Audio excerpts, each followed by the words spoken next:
కనకదుర్గ జ్యోతిష్యాలయం. మీ ముఖము, ఫోటో, చెయ్యి, పేరు, వయసు, గోత్రం వాట్సాప్ చేయండి.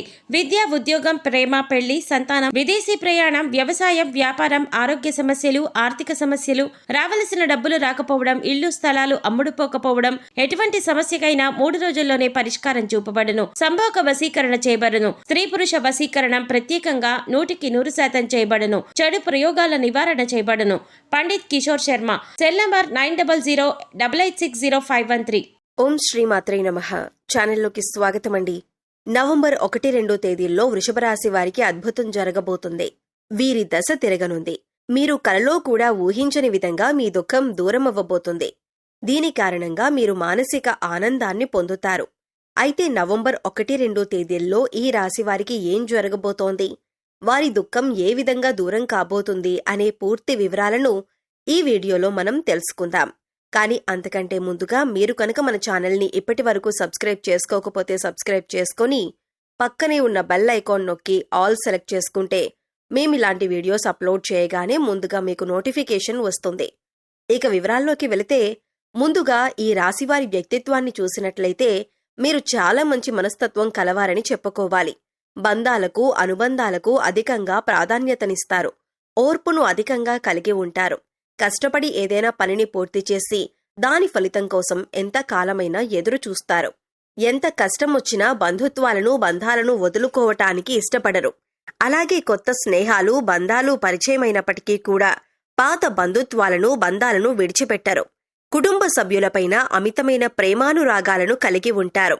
కుటుంబం అంటే ఈ రాశివారికి ఒక పెద్ద బలమనే చెప్పుకోవాలి. అలాగే ఇది వీరికొక పెద్ద బలహీనతని కూడా చెప్పుకోవచ్చు. కుటుంబ సభ్యుల కోసం ఏం చేయటానికైనా సిద్ధంగా ఉంటారు. ఇక వీరి జీవితాన్ని పరిశీలించినట్లయితే వీరి జీవితంలో అనేక సమస్యలు, ఒడిదుడుకులు ఉంటాయనే చెప్పుకోవాలి.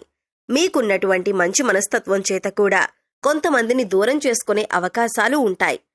కొన్ని సందర్భాల్లో మీరు కాంప్రమైజ్ కావాల్సిన అవసరం లేని చోట కూడా కాంప్రమైజ్ అవుతూ ఉంటారు. అంటే రాజీ పడాల్సిన అవసరం లేకపోయినా కూడా రాజీ పడి కొంతమంది వ్యక్తులకి దూరమయ్యే అవకాశాలు కూడా ఉంటాయి. ఇలా రాజీ పడటం వల్ల ఒక వర్గానికి నచ్చితే మరొక వర్గానికి నచ్చకపోవచ్చు. ఈ విధమైన మనస్తత్వాన్ని మీరు కలిగి ఉండటం వల్ల కొంతమంది వ్యక్తులకు దగ్గరై మరికొంతమందికి దూరమయ్యే అవకాశాలు ఉంటాయి. ముఖ్యంగా కుటుంబ సభ్యులు కూడా వీరిని అర్థం చేసుకోలేని సందర్భాలు కూడా వీరి యొక్క జీవితంలో అత్యధికంగా కనిపిస్తూ ఉంటాయి. అంటే మీరు రాజీ పడక్కర్లేని సందర్భంలో కూడా రాజీ పడటం వల్ల కుటుంబ సభ్యులకి కూడా మీపైన కోపం వచ్చే అవకాశం ఉంటుంది. ఈ కోపం కారణంగా వారు మిమ్మల్ని దూరం పెట్టే అవకాశాలు కూడా అత్యధికంగా కనిపిస్తూ ఉంటాయి. అలాగే మీ యొక్క ఈ మనస్తత్వం చేత కొంతమంది మిమ్మల్ని ఉపయోగించుకునే అవకాశాలు కూడా ఉంటాయి. వారి యొక్క అవసరాలకు మిమ్మల్ని వినియోగించుకుంటారు. అటువంటి పరిస్థితుల్లో మీరు మానసికంగా ఎంతగానో కృంగిపోతుంటారు. నమ్మిన వ్యక్తుల వల్ల మోసపోయే పరిస్థితులు కూడా ఈ రాశివారి జాతకంలో ఎక్కువగా కనిపిస్తూ ఉంటాయి. ముఖ్యంగా మీరు పనిచేసే చోట కూడా కొంతమంది వ్యక్తుల వల్ల మీరు మానసికంగా ఎంతో కృంగుదలకు ఉన్నటువంటి పరిస్థితులు కూడా మీ యొక్క జాతకంలో ఎక్కువగా కనిపిస్తూ ఉన్నాయి. అయితే ముఖ్యంగా ఈ రాశివారి యొక్క జీవితంలో ఒడిదుడుకుల సమస్యలు ఉన్నప్పటికీ ఆ భగవంతుని ఆరాధనలో మీరు నిత్యం సమయాన్ని గడపటం వల్ల ఖచ్చితంగా వీరికి శుభ ఫలితాలైతే కలుగుతాయి. ప్రతినిత్యం ఇష్టదైవ నామస్మరణ చేసుకుంటూ ఉండాలి. దీనివల్ల మీకు దైవబలం పెరుగుతుంది. మానసికంగా దృఢంగా ఉంటారు. కొంతమంది వ్యక్తులు ఏం చేస్తూ ఉంటారంటే, వారికి ఏదైనా సమస్య వచ్చినప్పుడు శని భగవానుణ్ణి స్మరిస్తూ ఉంటారు. అంటే మీద కూర్చున్నాడు, మాకు శని పట్టింది అని ఈ విధంగా శని భగవానుణ్ణి నిందిస్తూ ఉంటారు. శని భగవానుణ్ణి మాటలతో అవమానపరుస్తూ ఉంటారు. ఆ విధంగా మీరు అస్సలు చేయకూడదు. శని భగవానుణ్ణి ఏ రాశివారు కూడా అవమానించకూడదు. వాస్తవానికి శని కష్టాలు మాత్రమే కాదు, సుఖాలను కూడా అందిస్తారు. అది మనం ఆచరించే పనుల మీద ఆధారపడి ఉంటుంది. క్రమశిక్షణతో ఉంటే కనుక శని భగవానుడు వరాల జల్లు కురిపిస్తాడు. అంటే మనం చేసే కర్మలకు ఫలితాలను మాత్రమే శని భగవానుడు మనకు ఇస్తూ ఉంటాడు.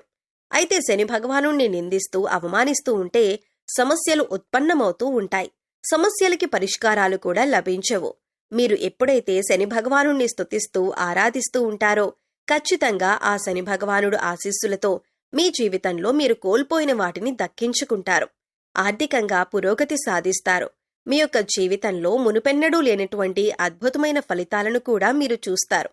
అయితే ముఖ్యంగా మీ యొక్క జీవితంలో దాన ధర్మాలు చేయటం వల్ల కూడా మీకు అపారమైన పుణ్యఫలం లభిస్తుంది. అంటే మీ యొక్క మనస్తత్వం ఇతరులకు సహాయం చేసే గుణమే కాబట్టి మీరు ఈ విధంగా దాన ధర్మాలు చేయటానికి ఏమాత్రం వెనుకంజు వేయకుండా మీ శక్తి మేరకు, అంటే అప్పులు చేసి దానాలు చేయాల్సిన అవసరం లేదండి, మీకు ఉన్నంతలో మీ శక్తి మేరకు దానం చేస్తూ ఉండండి. ఈ విధంగా చేస్తే కనుక ఖచ్చితంగా ఆ పరమశివుడి అనుగ్రహం మీకు తోడుగా ఉంటుంది. ఆ శని భగవానుడు కూడా మిమ్మల్ని ఎంతగానో అనుగ్రహిస్తాడు. మీ జీవితంలో ఉన్నటువంటి ప్రతి సమస్యకు కూడా పరిష్కారాన్ని చూపిస్తాడు. అలాగే ఆలయానికి వెళ్లి నిత్యం మీరు శని భగవానుడి చుట్టూ ప్రదక్షిణలు చేసి నెయ్యితో దీపాన్ని వెలిగించండి. శనివారం రోజు ఈ విధంగా చేస్తూ ఉండండి. మీకు వీలైతే శని భగవానుడికి ఇష్టమైనటువంటి నల్లని వస్తువులు, నల్లని వస్త్రాలు పేదలకు దానంగా ఇవ్వండి. ఈ విధంగా చేయటం వల్ల కూడా అపారమైన పుణ్యఫలం మీకు దక్కుతుంది. ఇక ముఖ్యంగా విషయంలోకి వస్తే, ఈ రాశివారి యొక్క జాతకం ప్రకారం నవంబర్ 1-2 తేదీల్లో మీ దుఃఖమంతా దూరమయ్యే అవకాశాలు కనిపిస్తున్నాయి. అది ఏ రకమైన దుఃఖమైనా కావచ్చు. ఒక్కొక్కరి జీవితం ఏ విధంగా ఉంటుందంటే, ఏదో ఒకటి సమస్య నెలల నుండి కావచ్చు లేదా సంవత్సరాల నుంచి కావచ్చు వారిని వేధిస్తూ ఉంటుంది. కుటుంబ సభ్యుల మధ్య సఖ్యత లేకపోవటం కావచ్చు, ఆర్థికంగా ఇబ్బంది పడుతూ ఉండొచ్చు, లేదా మీ వృత్తి వ్యాపారానికి సంబంధించిన సమస్య అవ్వచ్చు, లేకపోతే ఇరుగు పొరుగు వ్యక్తులతో విభేదాలు, లేకపోతే బంధువులతో విభేదాలు. ఈ విధంగా ఒక్కొక్కరి జీవితంలో తీరని సమస్య అంటూ మానసికంగా వారిని వేధించేటటువంటి ఒక పెద్ద సమస్య ఉంటుంది. ఆ సమస్య దూరమయ్యే అవకాశం కనిపిస్తోంది. మీరు ఎంతో కాలంగా ఈ సమస్యతో వేధింపబడుతున్నారు. ఈ సమస్య కారణంగా మీరు ఏ నిర్ణయం కూడా సక్రమంగా తీసుకోలేకపోతున్నారు. ఇక ఈ సమస్య తీరటం వల్ల మీకు ఎంతో మానసిక ఆనందం కలుగుతుంది. ఈ నవంబర్ 1-2 తేదీల్లో మీ యొక్క జీవితంలో అయితే అదృష్ట సూచనలు కనిపిస్తున్నాయి. అంటే చాలా కాలంగా మిమ్మల్ని వేధిస్తున్నటువంటి ఒక పెద్ద సమస్యకి పరిష్కారం లభించబోతుంది. ఆర్థిక సమస్యలు తీరబోతున్నాయి. అలాగే అప్పులు చేసి కట్టలేని పరిస్థితిలో మీరు ఉన్నట్లయితే ఆ అప్పులన్నీ కూడా ఈ సమయంలో తీరబోతున్నాయి. ఆ అప్పులన్నీ కట్టడానికి మీకు మార్గం తెలుస్తుంది. నిరుద్యోగస్తులకి మంచి ఉద్యోగం లభిస్తుంది. ఉద్యోగంలో మీరు శుభవార్త వినే అవకాశం ఉంటుంది. ప్రమోషన్తో కూడిన ట్రాన్స్ఫర్ లభించవచ్చు. అలాగే విదేశాలకు వెళ్లాలి అనుకునే వారికి కూడా ఇదొక శుభ సమయంగా సూచిస్తుంది. విదేశాలకు వెళ్లి అక్కడే స్థిరపడాలి అనుకునే వారికి కూడా చక్కటి అవకాశం లభిస్తుంది. కుటుంబ సభ్యుల మధ్య ఉన్నటువంటి అపార్థాలు తొలగిపోవచ్చు. కుటుంబ వాతావరణం ప్రశాంతంగా మారచ్చు.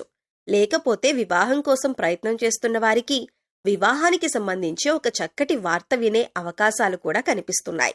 ఈ విధంగా నవంబర్ 1-2 మీ యొక్క జీవితంలో చాలా కీలకమైన రోజులుగా చెప్పుకోవాలి. ఈ 2 రోజుల్లో మీరు ఉదయం లేవగానే సూర్య భగవానునికి నమస్కారం చేసుకోండి. సూర్య ఆరాధన చేయటం వల్ల అద్భుతమైన ఫలితాలు పొందొచ్చు. ఆరోగ్యం మెరుగుపడుతుంది. ఈ 2 రోజులు మాత్రమే కాదండి, ఎప్పుడైనా సరే ప్రతిరోజు మీరు సూర్యోదయానికి ముందే నిద్రలేచి ఉదయించే సూర్యునికి నమస్కరిస్తే కనుక ఆ సూర్య భగవానుడి యొక్క ఆశీస్సులు ఎల్లవేళలా మీకు తోడుగా ఉంటాయి. అలాగే ప్రతిరోజు కూడా సూర్యుడికి ఆర్ఘ్యం సమర్పించండి. అంటే ఒక రాగి పాత్రలో నీళ్లు తీసుకొని అందులో కొద్దిగా కుంకుమ, అక్షతలు, ఒక ఎర్రటి పువ్వును వేసి సూర్యుడి వైపు తిరిగి మీ చేతులు నుదుటి కంటే కూడా పైకి పెట్టుకుని 2 చేతులతో చెంబు పట్టుకుని సూర్యుడికి నీళ్లను సమర్పించాలి. అయితే ఇలా సమర్పించిన నీళ్లు మీ కాళ్ల మీద పడకుండా చూసుకోండి. ఏదైనా మొక్కలో కానీ లేదా వేరే ఏదైనా టబ్లో కానీ ఆ నీళ్లు పడేలా చూసుకోండి. అలాగే ఇంట్లో కూడా ప్రతిరోజు దీపారాధన చేయండి. దీనివల్ల మీకు ఇంట్లో అలాగే మీలో కూడా పాజిటివ్ వైబ్స్ వస్తాయి. సో చూశారు కదండి, నవంబర్ 1-2 తేదీల్లో ఈ రాశి వారికి తీరని కోరిక ఏ విధంగా తీరనుంది, అలాగే ఎవరి స్థితిగతుల్ని బట్టి, ఎవరి అవసరాలను బట్టి వారికి ఏ విధమైన కోరిక తీరనుంది అనే అంశాలతో పాటుగా ఈ సమయంలో మీరు చేసుకోవలసిన దేవతారాధన అలాగే పరిహారాల గురించి ఈ వీడియోలో మనం వివరంగా తెలుసుకున్నాం కదా. ఈ వీడియో మీకు నచ్చినట్లయితే లైక్ చేయండి. మీ ఫ్రెండ్స్ అండ్ ఫ్యామిలీ మెంబర్స్లో వృషభ రాశి వారు ఉంటే వారితో ఈ వీడియోని షేర్ చేసుకోండి. అలాగే ఇప్పటి వరకు మన ఛానల్ని కనుక సబ్స్క్రైబ్ చేసుకోకపోతే సబ్స్క్రైబ్ చేసుకుని పక్కనే ఉన్న బెల్ ఐకాన్ నొక్కి ఆల్ సెలెక్ట్ చేసుకుంటే మేమిలాంటి వీడియోస్ అప్లోడ్ చేయగానే ముందుగా మీకు నోటిఫికేషన్ వస్తుంది. మరో చక్కటి వీడియోతో మళ్ళీ కలుద్దామండి. ఓం శ్రీ మాత్రే నమః.